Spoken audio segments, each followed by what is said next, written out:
네, 오늘 본문 말씀을 가지고 속이는 믿음, 살리는 믿음이라는 제목으로 함께 말씀 나누겠습니다. 우리가 예수 그리스도를 믿음으로 해서 얻는 것, 그것은 바로 구원이지요. 그 구원은 두 가지를 포함하는데요.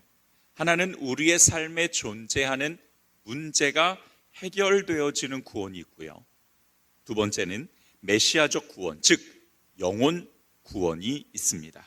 물론 예수님이 주시는 구원은요, 완전한 구원이시기 때문에 이 두 가지가 모두 포함되어 있습니다. 한 가지씩 예를 한번 들어보지요. 마태복음 9장 22절을 보면 예수께서 돌이켜 그를 보시며 이르시되 따라 안심하라, 내 믿음이 너를 구원하였다 하시니 여자가 그 즉시 구원을 받으니라 라고 말씀하십니다. 예수님께서 12년간 혈류병을 앓았던 여인을 고쳐주셨던 사건인데요, 여기에서 보면 예수님께서 구원을 받으리라 그렇게 말씀하시죠. 그러니까 여기서 구원은 병이 낫는 것을 말합니다. 그러니까 삶의 문제가 해결되어지는 구원, 즉 육적인 구원이라고 이야기를 할 수가 있습니다. 그리고 베드로전서 1장 9절을 보면은요, 이는 여러분이 믿음의 결과로 영혼의 구원을 받기 때문이라 라고 말씀하십니다. 믿음의 결과로 받는 영혼 구원, 그것을 말씀해 주시고 있는 거죠. 즉 메시아적 구원입니다. 우리가 받는 구원은 이렇게 육적인 것과 영적인 것 두 가지가 다 완전하게 포함된 구원입니다. 그렇게 본다면은요, 여러분 우리에게는요 여전히 구원이 필요합니다. 왜냐하면 지금도 우리에게는 삶의 문제가 해결되어지는 구원이 필요하니까요. 물론 영혼 구원은 두말할 것도 없지요. 그리고 더 중요한 건 바로 예수 그리스도의 완전한 이 구원을 받기 위해서는 반드시 믿음을 가져야만 한다라는 사실입니다. 그래서 믿음이 참 중요합니다. 믿음이 참 중요해요. 그런데 우리가 꼭 알아야 될 중요한 진실이 한 가지 있습니다. 믿음이라고 해서 모두가 다 구원받는 믿음은 아니라는 거예요. 어떤 믿음은요, 구원받는 믿음과 굉장히 비슷하게 생겼지만 구원받는 믿음이 아닌 것들이 있습니다. 예를 들어서 현세적 믿음이나 또는 일시적인 믿음 같은 것들은 구원받는 믿음과 비슷하게 생겼지만 구원받는 믿음은 아니에요. 그런 가짜 믿음은 우리를 속이는 믿음이라고 합니다. 속이는 믿음. 구원받지 못하게 만드는 믿음이죠. 그렇다면 우리는 매우 진지하게 한 가지 질문을 던져봐야 됩니다. 내 믿음은 어떤 믿음이지? 아주 만약이지만 이 땅에서 살아가는 동안에 내 믿음이 꽤 괜찮다라고 생각하고 있었는데 나중에 천국 문 앞에 섰을 때 하나님이 그거 믿음 아니야 라고 말씀하신다면 어떨까요? 사실 굉장히 무서운 일입니다. 입에 담고 싶지도 않지만 그래도 우리는 냉철하게 점검하고 들여다봐야 됩니다. 나중에 후회하는 일을 만들면 안 되니까요.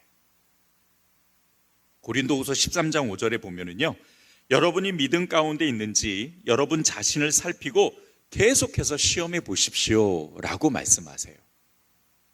계속해서 시험해 보라고 말씀하십니다. 계속해서 시험해 보래요.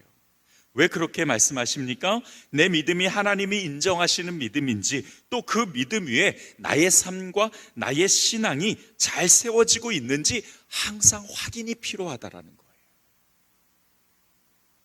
그렇다면 내 믿음이 하나님이 인정하시는 믿음인지는 어떻게 알 수 있을까요? 과연 내 믿음이 하나님이 인정하시는 구원받는 믿음인지, 진짜 믿음인지, 내 영혼을 살리는 믿음인지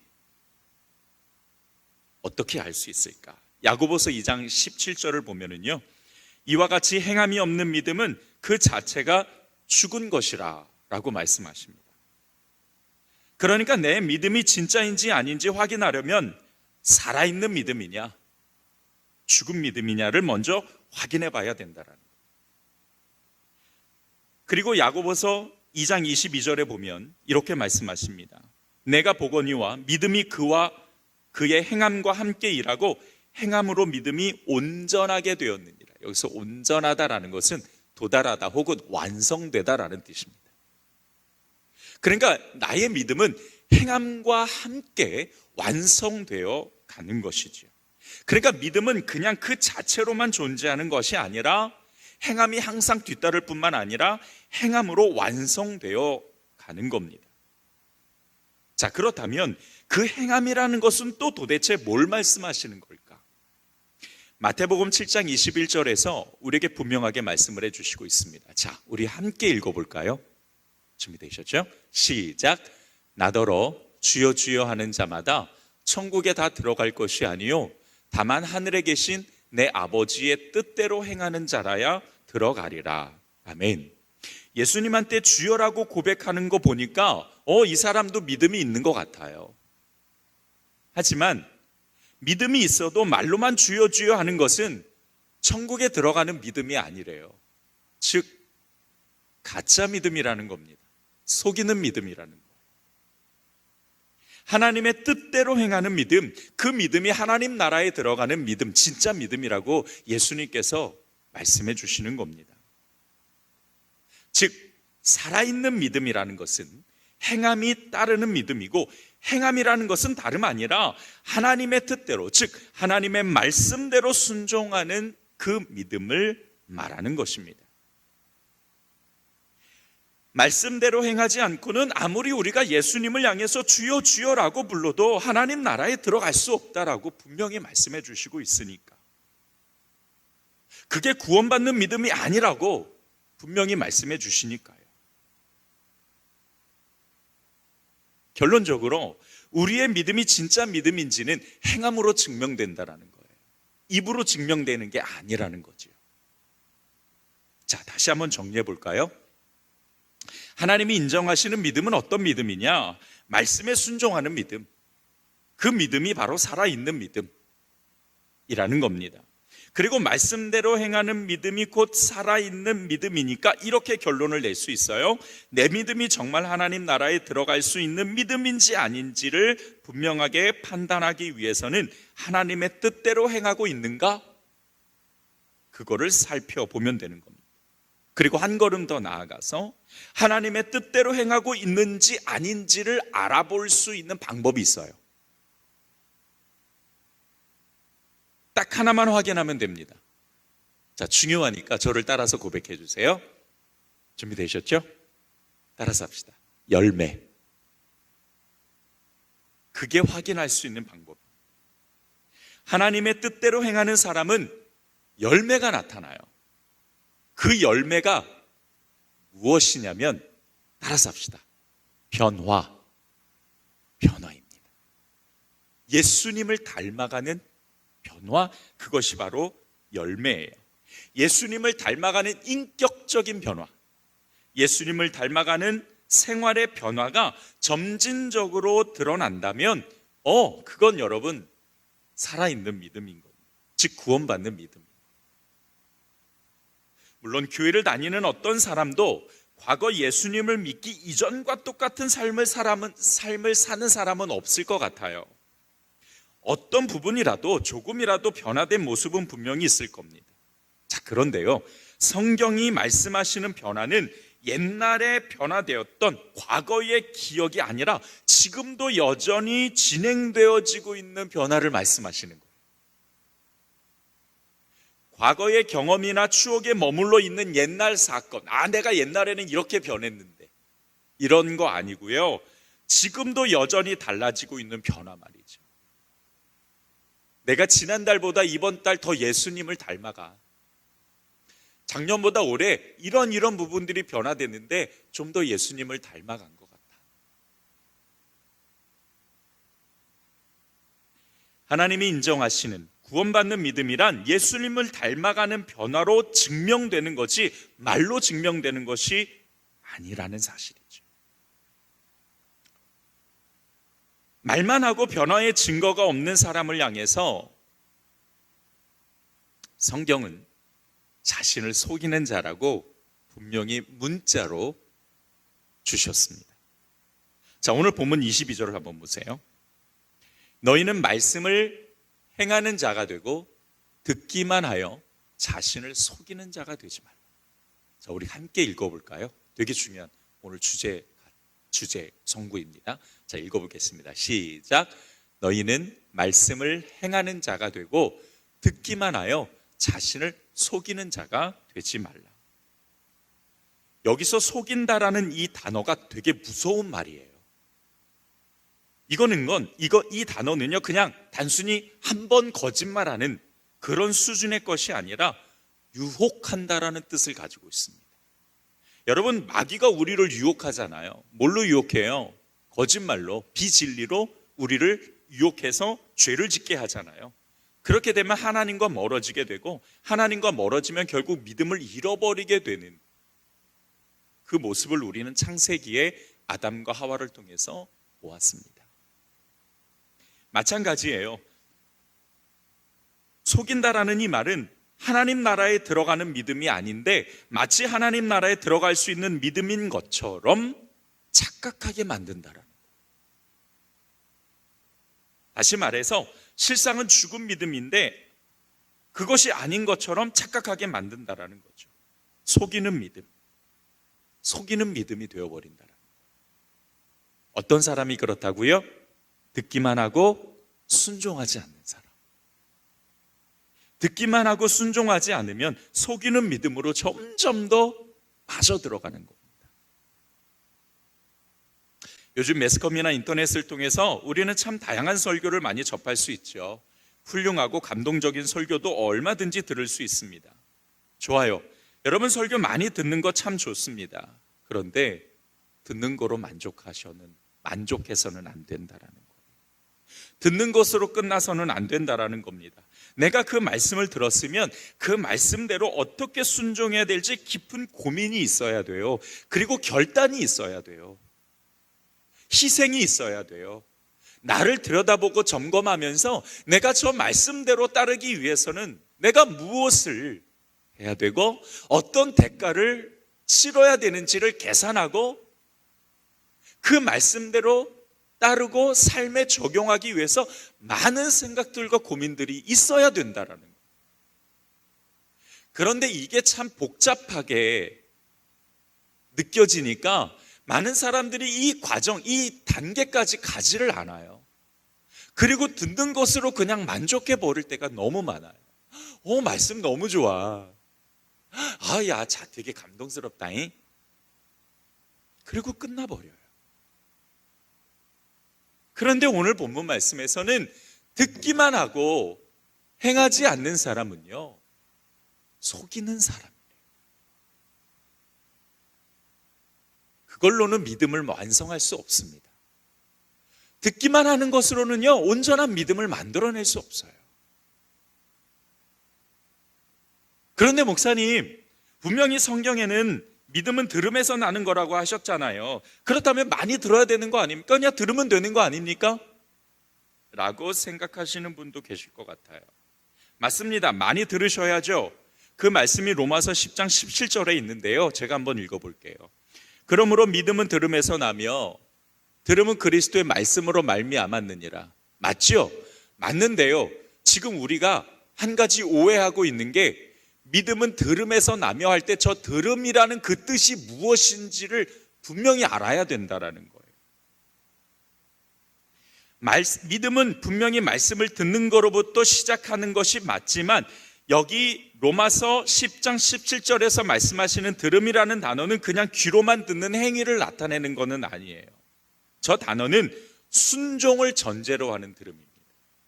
좀 더 정확하게 해석하면 이거예요.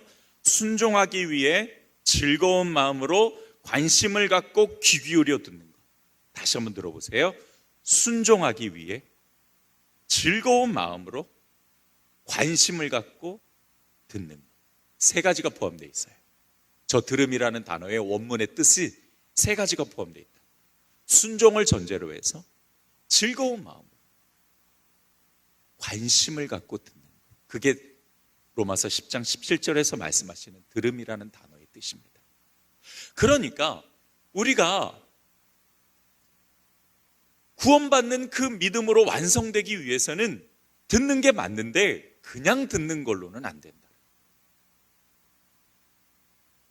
설교 많이 듣는 거 좋습니다. 그거 잘못된 거 아니에요. 하지만 듣는 것에만 만족하지 마시라는 겁니다. 그 들은 말씀에 대해서 내가 순종하기 위해 뭘 해야 될지 많이 고민하고 씨름하셔야 된다라는 거예요. 그래야 들음이 행함을 만들어내고 그 행함이 믿음을 완성하기 때문입니다. 그런 믿음, 하나님이 인정하시는 믿음, 구원받는 믿음은 바로 그렇게 만들어지는 거예요. 어쩜 아멘 한번 안 하시고 그렇게 조용히들 계신지. 인정은 하시는 거죠? 아멘. 제가 보니까요, 여러분, 순종하지 않고 듣기만 좋아하는 사람들이 보여주는 몇 가지 특징이 있더라고요. 한번 들어보시면서 자신과 비교해 보세요. 첫 번째, 말과 열매가 다릅니다. 말은 잘하는데 그 말에 따른 책임이 없고 열매가 없어요. 행동과 일치되지 않는다라는 거죠. 변화의 열매가 없기 때문에 나타나는 증상입니다. 두 번째, 비판을 잘해요. 순종하려고 노력하는 사람은요, 늘 자신을 먼저 돌아보기 때문에 다른 사람이 어떤지 쳐다볼 여력이 없어요, 사실. 자기에게 적용하는 것도 벅차거든요. 지난 학기에 삶을 변화시키는 성경 묵상 강의했죠. 많으신 분들이 참 뜨겁게 들으셨습니다. 그러면서 저에게 늘 고백해 주시는 것이 뭐냐면 그 말씀을 삶에 적용하고 또 그것을 실천하는 게 너무 어렵다라는 거예요. 뭘 해야 될지, 어떻게 해야 될지 정말 고민하고 그 말씀대로 따르기 위해서 노력하는 게 참 쉽지 않다라는 이야기들을 많이 하세요. 맞아요, 여러분. 쉽지 않아요. 비판하는 거는 다 누구나 다 할 수 있어요. 아유, 저 집사님은 이게 안 되지. 아유, 저 권사님은 이런 게 맨날 안 돼. 이런 비판들은 잘하죠. 왜 잘하냐면 자기를 들여다보지 못하기 때문에 남이 보이는 겁니다. 근데 정말 그 말씀을 가지고 자기에게 적용하려고 하는 사람은요, 너무 힘드니까 남을 들여다볼 여력이 없다니까요. 그래서 비판을 남에 대해서 비판하는 것이 아니라 늘 자신을 점검하기 마련입니다. 그러니까 반대로 그 말씀이 자기에게 적용이 안 되는 사람들은 늘 비판을 하기 마련인 거죠. 세 번째로 편하게만 신앙생활을 하려고 합니다. 듣는 것만으로도 충분히 만족하니까 더 이상 뭘 하려고 들지 않아요. 순종에는 희생이 따르고 대가가 치러져야 됩니다. 그러다 보니 여러 가지 어려움도 있고 연단도 필요해요. 근데 듣는 것만 잘하는 사람은요, 어려움과 연단을 감당하려고 들지 않죠. 왜냐하면 이미 충분히 만족하니까. 귀로만 순종하니까. 감정으로만 순종하니까. 또 순종했다고 생각하니까 내가 순종해야지 라고 도달했다라는 거기에 만족을 해버리는 거예요. 언젠간 순종이 되겠지 뭐. 천만에요. 여러분, 순종은 거저되지 않습니다. 순종 저절로 되지 않아요. 아시잖아요. 참 많은 대가와 희생이 따른다. 예수님도 나를 따르려거든 자기 십자가를 져야 되고 자기를 부인해야 된다라고 분명히 말씀하셨잖아요. 그거 쉽지 않습니다. 그러니까 많이 고민이 되고 또 나를 들여다보고 또 많은 훈련들과 노력들이 필요해요. 그런데 듣는 것으로만 만족하신 분들은 안전함, 편안함, 익숙함 이런 것들만 자꾸 추구하게 되는 거죠. 오늘 본문 23절로부터 24절에서도 행함이 없는 사람의 특징을 분명히 말씀해 주시고 있어요. 자, 다 같이 한번 읽어봅시다. 여러분만 한번 읽어보겠습니다. 시작.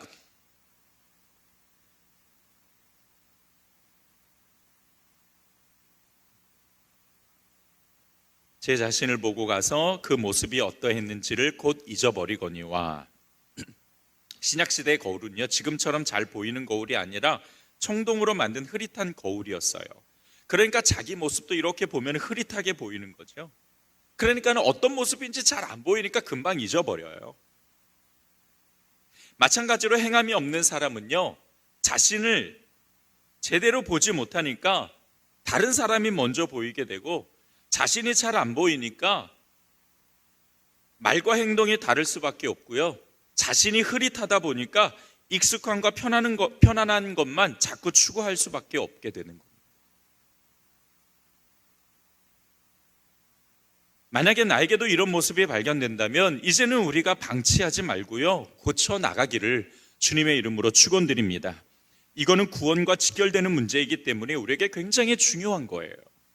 더 이상 듣는 것으로만 만족하지 말고 들은 것을 실행하기 위해 씨름하고 노력하는 훌륭한 믿음의 사람들이 되기를 다시 한번 주님의 이름으로 축복합니다. 그렇다면 듣는 것으로 끝나지 않고 실행하는 자가 되기 위해서 우리가 어떻게 해야 될까요? 뭘 실천하면 좋을까? 오늘 본문 25절에요, 그 해답을 우리에게 주시고 있습니다. 자, 우리 함께 읽어보겠습니다. 시작. 자유롭게 하는 온전한 율법을 들여다보고 있는 자는 듣고 잊어버리는 자가 아니요 실천하는 자니 이 사람은 그 행하는 일에 복을 받으리라. 아멘. 보세요.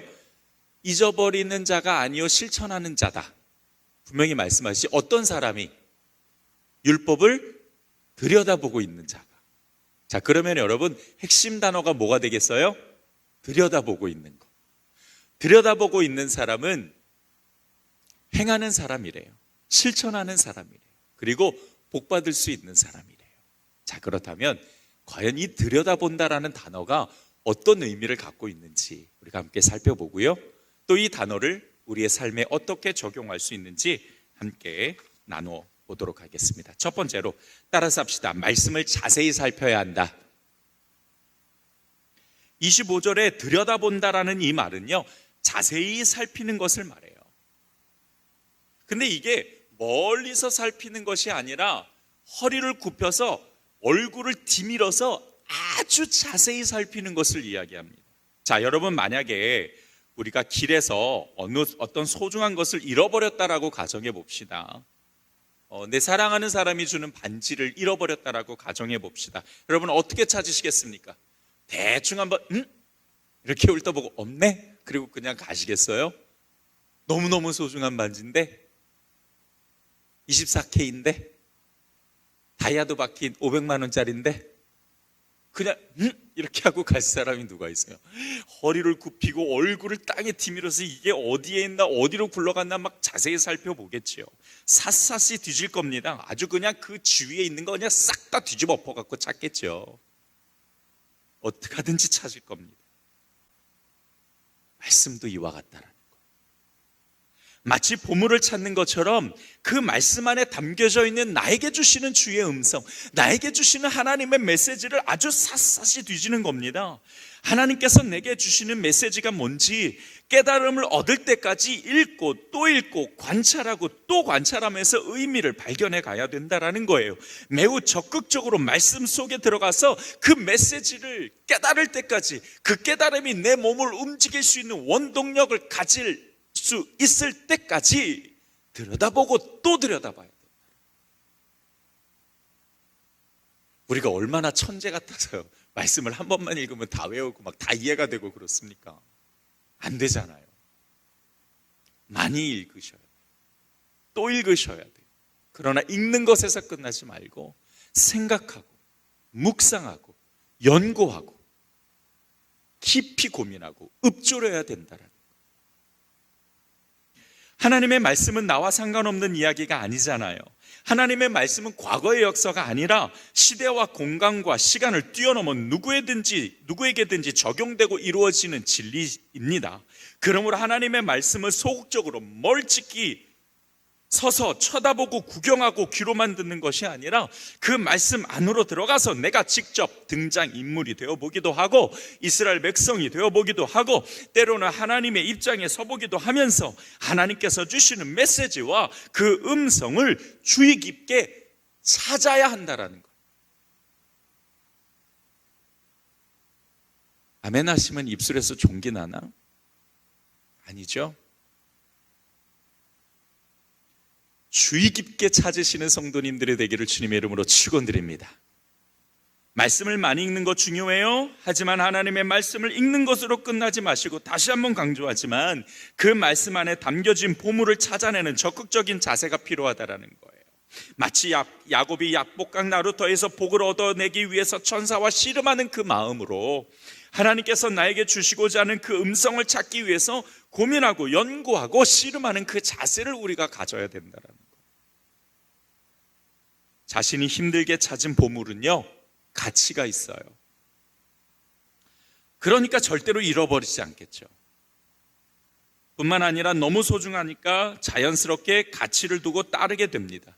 마치 밭에서 보물을 발견한 사람은 그 밭을 사기 위해 자신의 온 재물을, 재산을 다 파는 것처럼 말씀 안에서 진리를 발견한 사람은 그 가치에 순종하게 돼요. 말씀대로 살아가게 되는 겁니다. 여러분, 혹시 왜 나는 순종이 잘 안 되지? 라고 고민하시는 분 계십니까? 아마 한 번쯤은 다 해보셨을 거예요. 다른 것 없어요. 왜 자꾸 순종이 잘 안 되냐면 말씀을 소극적으로 대하기 때문입니다. 그 말씀이 나에게 유의미하지 않기 때문에, 가치가 담겨져 있지 않으면 순종이 안 돼요.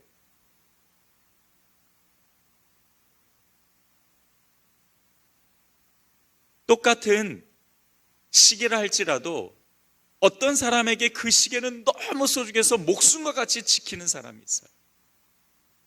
어떤 사람은 똑같은 시계인데 정말 아무렇지도 않게 형편없이 대하는 사람이 있어요. 말씀을 대할 때도 똑같습니다. 나에게 이 말씀이 유의미하지 않고 깨달음이 없고 이 말씀이 내게 가치가 없으면 말씀을 소홀히 대하죠. 지키는 게 부담스럽죠. 그대로 살아가는 게 무겁게 느껴지죠. 그러나 내가 허리를 숙이고 얼굴을 땅에 박아서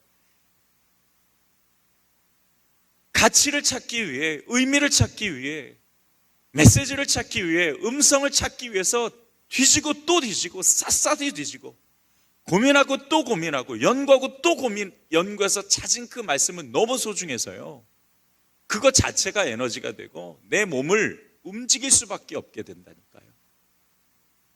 너무 소중해서 그게 나의 세계관이 되고, 너무 소중해서 나에게 관점의 기준이 되어버립니다. 그동안 우리는 너무 말씀을 소홀히 대했던 거예요. 소극적으로 대했던 거예요. 보십시오. 여러분, 이렇게 설교 들으시고 저 문 밖으로 20분 있다 나가실 거예요. 뭐 기억하실 수 있을까요? 별로 없을걸요. 근데 여러분이 이 본문을 가지고 100번 읽으면서 도대체 이 말씀에서 내게 주시는 메시지가 뭔가 막 고민하고 연구하고 길에 가면서도 계속 굴똘하게 생각하고 막 읊조리고 이러면서 뭔가 깨달음을 딱 얻잖아요. 절대로 안 잊어버릴걸요. 고개 좀 끄덕이시죠? 절대로 안 잊어버려요. 제가 그랬어요. 그러니까 너무 소중하니까, 그렇게 찾은 말씀이 너무 소중하니까 내 가치관이 되고 세계관이 되고 내 삶의 기준이 되어버리더라고요. 왜 순종이 안 되는가? 말씀의 가치가 없기 때문입니다. 정리해보면 소극적으로 듣기만 하는 것은 잊어버리기가 쉽지만 적극적으로 발견한 진리는 귀한 가치가 있기 때문에 내 몸이 움직이게 되는 겁니다. 그러므로 앞으로는 소극적인 자세가 아니라 적극적인 자세로 마치 보물을 발견하는 사람처럼 말씀을 샅샅이 살피고 묵상하고 생각하고 연구하시는 분이 되셔서 순종하고 실천하고 하나님이 인정하시는 살리는 믿음을 소유하는 여러분이 되기를 주님의 이름으로 축원드립니다. 두 번째로, 말씀 안에 머물러 있어야 합니다. 들여다본다라는 것은요, 밖에서 구경하는 게 아니라 말씀 안에 계속해서 머물러 있는 것을 뜻해요. 이건 하나님의 말씀과 늘 동행하는 것을 말하는 거지요. 이것이 어떤 의미인지 잘 설명해 주는 성경 구절이 있습니다. 신명기 6장 6절로부터 9절, 여러분 잘 알고 계신 말씀인데요, 이해를 돕기 위해서 제가 현대인의 성경을 한번 읽어볼게요. 그리고 오늘 내가 여러분에게 전하는 이 말씀을 언제나 잊지 말고 여러분의 자녀들에게 부지런히 가르치십시오. 여러분은 집에 있을 때나 길을 갈 때나 잠자리에 들 때나 아침에 일어날 때나 이것에 대하여 항상 이야기하십시오. 또 여러분에게 그것을 손에 메어 달고 이마에 붙여 항상 생각해야 합니다. 그리고 여러분의 집 문기둥과 문에 그 말씀을 기록하십시오. 말씀을 언제나 잊지 말고 부지런히 가르치고 항상 토론하고 생각하고 기록하라는 겁니다. 이것이 늘 말씀과 동행하며 말씀 안에 머물러 있는 방법이에요. 내 삶을 말씀 안에다가 넣어두는 겁니다. 어디서든 하나님의 말씀이 내 주위를 떠나지 않도록 하는 것이지요. 여러분, 우리의 삶이 얼마나 바쁘고 또 빠르게 지나갑니까? 그런 세상에 살다 보면요, 나도 모르게 하나님에 대해서 한 번도 생각하지 못할 때가 있어요. 하루에 정말 5초도 하나님을 생각하지 못할 때가 있다고요. 어느 때는 기도 한 번도 못 해봅니다. 어느 때는 성경 한 구절도 읽지 못합니다. 그렇게 지나갈 때가 많죠. 그렇기 때문에 우리는 더더욱 신경 써서 말씀과 접촉하는 훈련을 해야 됩니다. 따라서 합시다. 접촉하는 훈련. 예를 들어서 스마트폰에 말씀을 언제든 볼 수 있도록 해놓습니다. 또 내 눈이 많이 가는 곳곳에 말씀을 붙여놓습니다. 또 내 자녀들과 함께 앉아 말씀에 대해 토론합니다. 어디를 가든 하나님의 말씀을 생각하고 묵상할 수 있도록 여러 가지 그런 접촉점을 만들어 놔서 내 주위에 말씀이 둘러싸을 수 있도록 하는 것이지요. 그것은 여러분이 개인의 상황과 특성에 맞게 아이디어를 짜야 되겠지만 그것조차 귀찮다고 미루지 않도록 오늘 당장 한 가지씩 실천하시면 좋겠습니다. 구원과 직결된 문제예요. 꼭 실천하셔서 하나님의 말씀 안에 머물러 있는 신앙이 되기를 주님의 이름으로 축원드립니다. 마지막 세 번째로 지속적으로 순종해야 됩니다. 따라서 합시다. 지속적으로 순종해야 한다. 자, 오늘 본문 25절을 제가 표준 세번역본으로 읽어볼게요. 그러나 완전한 율법, 곧 자유를 주는 율법을 잘 살피고 끊임없이 그대로 사는 사람은 율법을 듣고서 잊어버리는 사람이 아니라 그것을 실행하는 사람인 것입니다. 하나님의 말씀대로 순종하는 사람은 어떤 사람이냐? 끊임없이 그대로 사는 사람. 그러니까 우리가 말씀을 살피는 것도 중요하지만 끊임없이 그 말씀대로 살아가기 위해서 도전하는 것도 굉장히 중요하다는 거예요. 끊임없이라는 이 말씀은 몇 번 순종하고 마는 게 아니라 계속해야 된다라는 거예요. 여러분, 우리가 말씀을 계속 순종하다 보면은 더 많이 예수님을 닮아 있지 않겠습니까? 오늘보다 내일, 내일보다 글피, 올해보다 내년, 이번 달보다 다음 달 더 예수님을 많이 닮아 있지 않겠습니까? 끊임없이 순종하다 보면. 또한 이 지속적으로 순종은요, 분명히 훈련이 필요합니다. 어떤 훈련이 필요하냐면 실패하더라도 또다시 도전하는 훈련. 내가 이번에 꼭 순종하려고 했는데 못했어. 이런 이유 때문에 힘들었어. 그래도 다음에는 꼭 순종해야지 라고 생각만 하고 끝나는 것이 아니라 그거를 삶에서 다시금 도전하는 훈련 말이죠. 끊임없는 순종은 이런 훈련들이 꼭 있어야만 됩니다. 앞서 말씀드렸듯이 여러분, 순종은 저절로 되지 않아요. 편하게 순종하는 방법 없어요. 쉽게 순종하는 왕도 없어요. 그런 거는 존재하지 않아요. 예수님도 하나님의 뜻에 순종하기 위해서 하물며 자기의 몸을 치고 치셨는데 우리가 뭔데 쉽게 순종합니까? 우리가 뭔데 그려 편하게 순종하려고 합니까? 예수님도 자신의 몸을 치고 치셨는데, 죄 없으신 분도 그러셨는데 죄 있는 우리는 얼마나 더 그래야 됩니까? 쉽게 순종하는 거예요? 편하게 순종되어지는 거예요? 여러분, 그런 거 없어요. 우리는 도전하고 또 도전해요. 그렇게 도전하면 오늘 본문 25절에서 말씀하신 것처럼 복을 받게 되는 겁니다. 복이라는 말은 하나님이 함께 하셔서 지금보다 더 잘 되는 거, 문제가 해결되어지고 우리의 영혼이 구원받는 그 구원을 말씀하시는 거. 말씀을 정리하겠습니다. 하나님이 인정하시는 바른 믿음은요, 하나님의 뜻대로 행하며 변화의 열매를 맺는 사람이에요. 열매 맺는 바른 믿음을 갖기 위해서는 말씀을 듣는 것으로 끝나지 않고 행하는 사람이 되어야 됩니다. 어떻게 해야 되냐? 첫 번째, 말씀을 자세히 살펴봐라. 두 번째, 그 말씀 안에 머물러 있어야 된다. 즉 나의 삶과 말씀의 접촉점을 많이 가져야 된다. 세 번째, 지속적으로 순종하는 훈련을 하라. 이것이 오늘 성경이 우리에게 말씀해 주시는 솔루션입니다. 그렇게 하면 하나님이 주시는 복된 삶을 살아갈 수 있습니다. 말씀을 듣는 우리 모든 성도들의 믿음과 삶이 하나님 앞에 바르게 세워지기를 주님의 이름으로 축원드립니다. 잠시 기도합니다. 주님, 오늘 우리가 들은 말씀처럼 이제 주의 말씀에 순종하기 위해서 우리가 좀 더 말씀을 자세히 들여다보고 말씀 안에 머물러 있으면서 지속적으로 도전하는 훈련을 할 수 있도록 도와주시기를 의탁하오며 예수님의 이름으로 기도드렸습니다. 아멘. 우리 찬양 한 장 드리고요, 오늘 말씀 붙잡고 함께 뜨겁게 기도하는 시간 잠시 갖도록 하겠습니다.